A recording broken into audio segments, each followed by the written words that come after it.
What is going on, everyone? It is Tyler McKinney back here again. And listen, we got some news, so let's go ahead and let's cover it. Hey, first time here, though. Glad to have you. If you're a return viewer, thanks for coming back and thanks for watching more videos. And if you haven't yet, consider subscribing. And listen, guys, thank you so much for getting me to 500 subscribers. And I appreciate you guys. Let's go ahead. Let's get it all the way to 1,000 so I can wear that wig. Not really.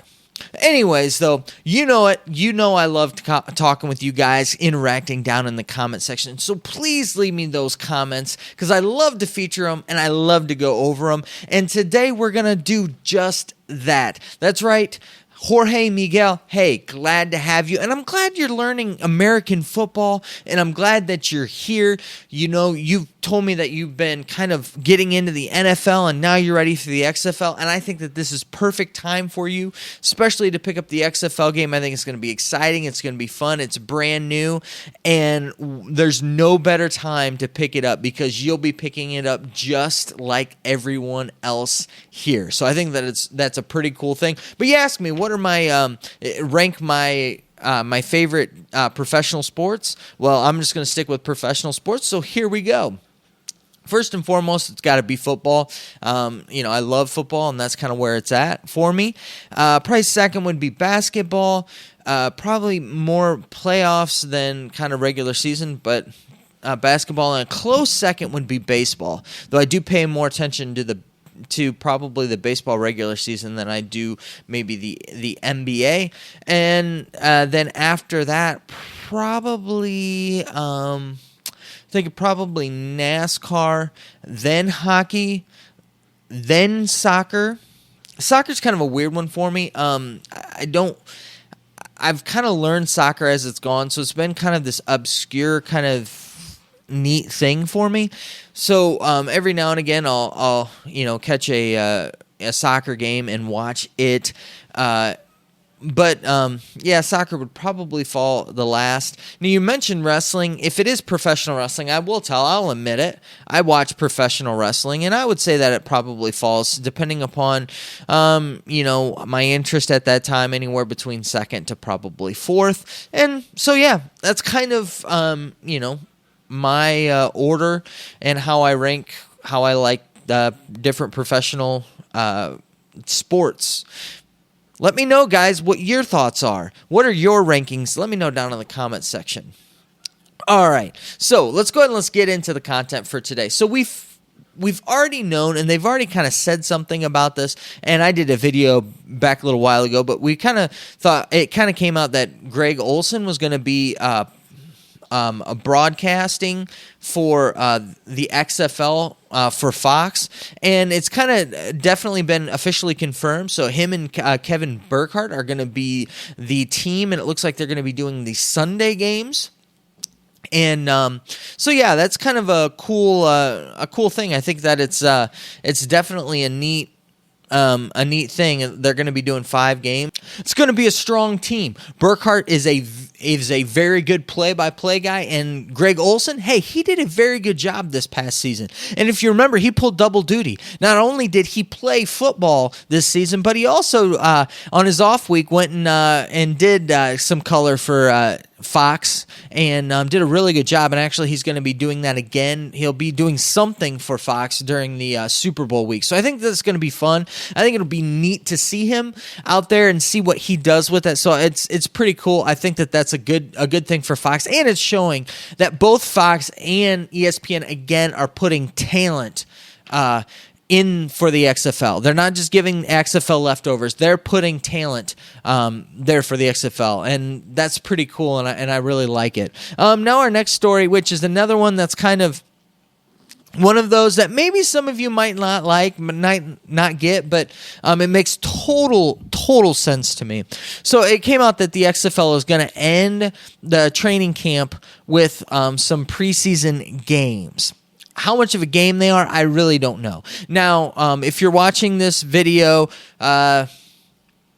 then, on Wednesday, that depending upon when you watch this video, we'll just say Wednesday, that they had some more team scrimmages. It wasn't actually joint practices. They actually scrimmaged a little bit between two teams.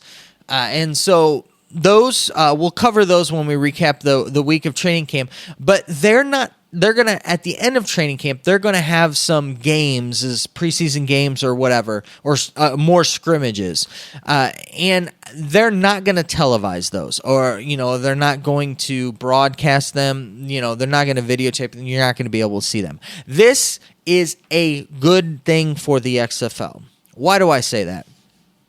Well, when you've got something brand new, you don't let the cat out of the bag early. Why? Because then the intrigue is gone, and then the intrigue for people to come and actually see it is gone.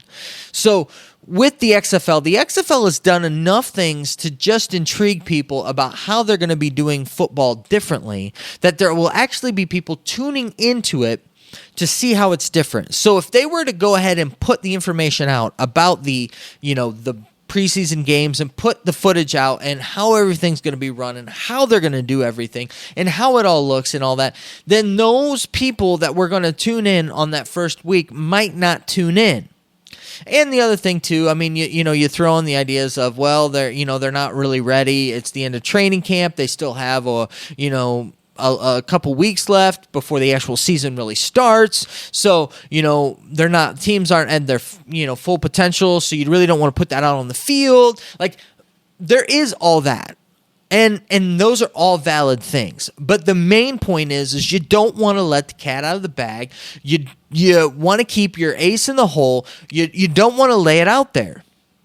And the XFL is doing a good job with that. And to be honest with you, I have just been surprised that they've been giving us as much information as they have been throughout all of training camp, giving us updates on people, little Twitter videos, all these little things. It has been a lot of information, and they've really given us as fans a lot of access through social media and posting on their websites and, letting media outlets in there. It's a really cool thing that they're actually doing that. So for me, I'm okay with this. I think it's a good move by the XFL. Keep it under wraps and, polish your product a little bit more and, then be ready for grand opening day, the 8th. Perfect. I think it's good. I really like it. So one thing that I do want to talk about today, because it's something that's kind of been on my mind of late, and so I just kind of want to, I don't know, talk about the XFL and the type of football that they're going to be playing. And it's really neat to kind of listen to these players talk and these things that are out there and to see the stuff that's coming out there. And we're really getting to see what they're going to put out on the football field. And the stuff has been exciting, the stuff that they've been seeing. The stuff they've been putting out and the content that we're saying. Now, granted, I get it. These are little snippets of things. But the information that's coming out is that this is an exciting game, that it's fast-paced, that it's going to be hard-hitting still, but it's just everything's just, clicking and moving faster, and they're having to get used to the timing of the game.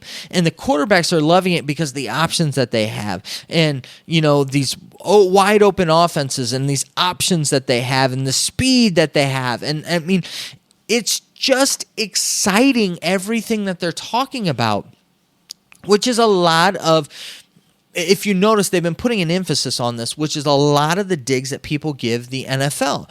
If you ask me, the NFL has started, and maybe it's been like this maybe longer than just the last, decade or past 15 years, but it just seems like the NFL is just kind of, it's just it's the old boys club.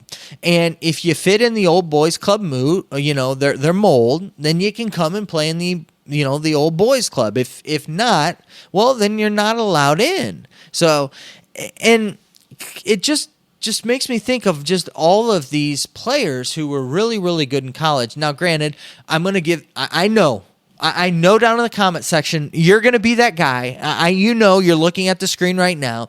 Oh, well, those guys would have never made it anyways. And, a running quarterback never makes it in the NFL. We know that. And after they figure them out, they'll get hurt. Or, we've heard all that. That's not necessarily what I'm talking about. I'm talking about the styles of offenses that have been run in other leagues in that with it, whether it be the CFL, whether it be in college ball, that work that can translate over to the NFL. But because the NFL has been kind of this close-knit little group, and if you look at it, most of the offenses that they run are almost the same. Now, there's some scheme changes and some things here, some different, ideas and things like that. But in the fact of the matter, you can almost take a guy, if he's this type of player, pick him up off of this team, put him on another team, and almost nothing change. Now, granted, you're going to have some scheme changes slightly here and there, but overall, it's going to be kind of mostly the same concepts. I mean, when you look at it on a Sunday, about 75% of what you're seeing is pretty much the same thing, and it's almost like they progress at the same time. I mean, shoot, they're just now getting, the form of the RPO/AIRED in the in the NFL, and Kansas City is a team to watch, and they run it really well. So tune into them this Sunday and watch, because they run a different offense than the rest of the league, and they can. And other teams are starting to pick up on that, and it's kind of like this slow process with the NFL to get that in, to see how that works. And Patrick Mahomes ain't going anywhere. He's a great player, great quarterback, and I think they're going to continue to look great, play great, and running the style of offense that they've kind of adapted. Like I said, it's like this hybrid kind of air raid style offense with a nice RPO game. It's really nice. But in the college ball, it's a lot more innovative with the way that they have to do it. A lot of it's because of talent disparity, and you got to play to what you have, and how they recruit and things of that nature. But they're much more open to things, and I think that the XFL realizes that and is playing to that. Why? Because they don't have all the talent that the NFL has. I think they've got great talented guys, and I think that they're going to do that. But for them to play NFL light, they are not going to succeed. People don't want to watch that. They don't want the light version.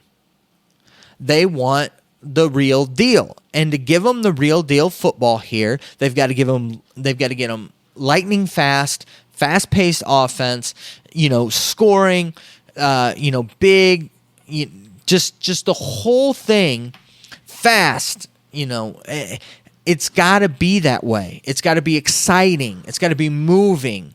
It can't be the slow, methodical thing, because the stakes aren't the same as with the NFL. So you got to give them something different. And I really appreciate that the XFL understands that, and that they're giving us that, especially through the way that they've been marketing the training camps, the way they've been covering it. They've been showing us, people hitting. They've been showing us running hard. They've been showing us the hard work. They've been showing us how the quarterbacks are throwing the balls. They're flinging the ball down the field, showing us how wide receivers are fast. They're showing us fast-paced. They're giving us all those things to indicate that they're going to be running a faster game. And I really, really like that, and I really appreciate that. And I actually think that it's going to make the NFL have to evolve into what I don't know. I just think the NFL has kind of been its own little thing. Like I said, it's been the boys' club for so long that, if you're not part of that boys' club mold, you're not allowed in the group. You're not allowed in the club. You're not allowed in. And so there's a lot of really good football players that don't make it in because they don't fit the mold. It's not that they're not good football players. They just don't fit the mold. And so I think the XFL might be a nice place for that mold to be broken.